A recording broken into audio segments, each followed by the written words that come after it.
کہ جس نے انسان کا شکریہ ادا نہیں کیا اس نے خدا کا شکریہ ادا نہیں کیا. مجھے لاکھوں لوگوں نے 100 روپے دے کر 7 دن میں 7 کروڑ روپے دیے اور تب جا کر یہ اسکول بلڈنگ بنا. میں آپ لوگوں کا کیسے شکریہ ادا کروں مجھے نہیں پتا. میں صرف یہ دعا کر سکتا ہوں کہ اللہ تعالیٰ آپ کے تعاون کو قبول کرے. 7 دن میں 7 کروڑ روپے آ جانا یہ اس بات کا ثبوت ہے کہ اللہ کی غیبی مدد کے بنا یہ پاسبل نہیں تھا. اور اس کے بعد 6 مہینے میں اس بلڈنگ کا تیار ہو جانا بھی اس بات کا ثبوت ہے کہ اللہ کی غیبی مدد کے بنا یہ ممکن نہیں ہو سکتا تھا. ابھی میں اسکول بلڈنگ کے اندر کھڑا ہوں. آئیے میں آپ کو اپنے اسکول بلڈنگ کا ٹور کراتا ہوں. اسکول کے class rooms, offices, computer labs, conference room اور لائبریری آپ کو دکھاتا ہوں. آئیے. یہ ہے ہمارے اسکول کا پہلا کلاس روم. آئیے میں آپ کو اپنے اسکول کا پہلا کلاس روم دکھاتا ہوں. اور ہمارے اسکول کے سارے کلاس رومز اسی طرح سے بنے ہیں. کلاس روم کے اندر آپ دیکھ سکتے ہیں یہاں پر ٹیچر کے بیٹھنے کا ایک سپیس ہے، ایک کمفرٹیبل سپیس ہے. میں یہ کہتا ہوں کہ کلاس روم میں ٹیچر کلاس روم کا دل ہے اور بچے کلاس روم کی روح ہے. اور اس کلاس روم میں بچوں کے بیٹھنے کے 40 ایسے چیئرز لگے ہیں. یعنی کلاس روم کی سیٹنگ کیپیسٹی 40 ہے. ہم اس کو اس سے زیادہ ایکسیڈ نہیں کریں گے. آپ دیکھ سکتے ہیں سائیڈ میں سافٹ بورڈز لگے ہیں اور فرنٹ میں جو بہت انٹرسٹنگ ایک چیز ہے میں آپ کو دکھانا چاہتا ہوں. ہر کلاس روم میں ہمارے انٹریکٹیو فلیٹ پینل یعنی اسمارٹ بورڈ اور اس کے ساتھ وائٹ بورڈ لگے ہیں. ہمارے اسکول کے سارے کلاس رومز اسی طرح سے ہیں. آئیے میں آپ کو ہمارے اسکول کا کانفرنس روم دکھاتا ہوں.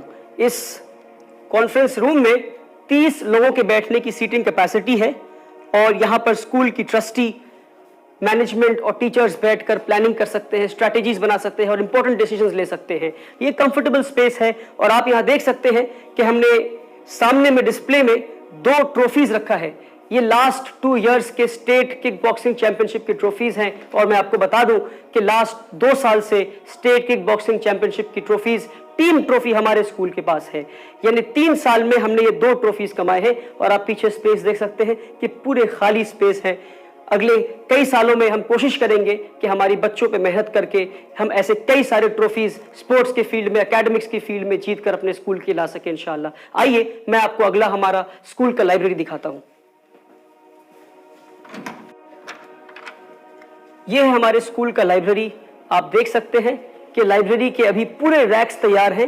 ہمارے پاس پر کتابیں اتنی نہیں ہیں کیونکہ ہم نے یہ پہلا سال ہے جب ہم لائبریری سیٹ اپ کر رہے ہیں. ہمارے پاس ابھی فی الحال صرف 500 کتابیں ہیں اور ہمارے بچے کتابوں کو لے کر اسی لائبریری میں پڑھیں گے، علم حاصل کریں گے. اور یہ بچوں کے بیٹھنے کا سپیس ہے. آپ اٹھتا بھی نہیں، نہ ہی آسمان میں غبار اڑتا ہے. وہ دھیرے دھیرے سوکھ لیتا ہے انسان کی مانس پیشیوں کو، اس کی رگوں میں بہتے رکت کو، آنکھوں میں بچے پانی کو.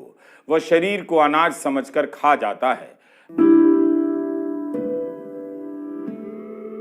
غزہ میں لائے گئے اس اکال کو ہم اس دیش میں کیسے رپورٹ کریں جہاں کی 81 کروڑ لوگوں کو 35 کلو گیہوں اور چاول مفت مل رہا ہے. اگلے 5 سال تک ملنے کی گارنٹی دے دی گئی ہے اور اس کے پوسٹر ہر طرف لگا دیے گئے ہیں. بھوک سے کسی طرح بچ گئے یا بچا لیے گئے 81 کروڑ لوگ بھوک سے مرتے ہوئے بچوں کی چتکار سن سکتے تھے، لیکن ان تک پہنچنے کے لیے ہمارے پاس جھولا نہیں ہے جس پر سب سے بڑے دان داتا کی تصویر ہے. یہ کوئی آلوچنا نہیں ہے بلکہ اس بھوک کو سمجھنے کی کوشش ہے جس سے غزہ کے بچے تڑپ رہے ہیں. اب تو ان کی بھی خبریں بند ہو گئی ہیں جن کے فون کرنے، جھلانے، منانے، سمجھانے اور اسی کو ہتھیار بیچنے کی خبریں دنیا بھر میں فلیش ہو رہی تھیں. اب تو ان تصویروں پر بھی کسی کا دھیان نہیں جاتا کہ کوئی کہیں سے اڑ کر تیل اویو گیا ہے اور یدھ رکوانے کا پریاس کر رہا ہے. بعد میں یہی پتا چلتا ہے کہ وہ ہتھیار بیچ رہا تھا. سنیکت راشٹروں سے لے کر وائٹ ہاؤسوں سے آنے والی چنتائیں اور چیتاونیوں کا اب کوئی مطلب نہیں رہا. ایک دوسرے کو فون کر اخبار میں فوٹو چھپوانے والے اور ہیڈ لائن لکھوانے والے نیتا اپنے اپنے دیش میں چناؤں میں ویست ہو گئے ہیں اور اپنا پوسٹر چھپوانے میں لگ گئے. یدھ رکوانے والے نیتاؤں نے اپنا پتہ اور پوسٹر کا ٹھکانہ بدل لیا ہے. وہ اپنی سیٹوں کی گنتی کر رہے ہیں. غزہ میں مارے گئے اور مارے جا رہے بچوں کی گنتی سے انہیں کوئی مطلب نہیں. یہ بھی ایک قسم کا اکال ہے جو خبروں میں آئے دن دکھتا ہے. ہماری امیدوں کو اکال کھا رہا ہے. اکتوبر سے مارچ آ گیا بلکہ مارچ بھی جا رہا ہے. غزہ کی تباہی نہیں رکی.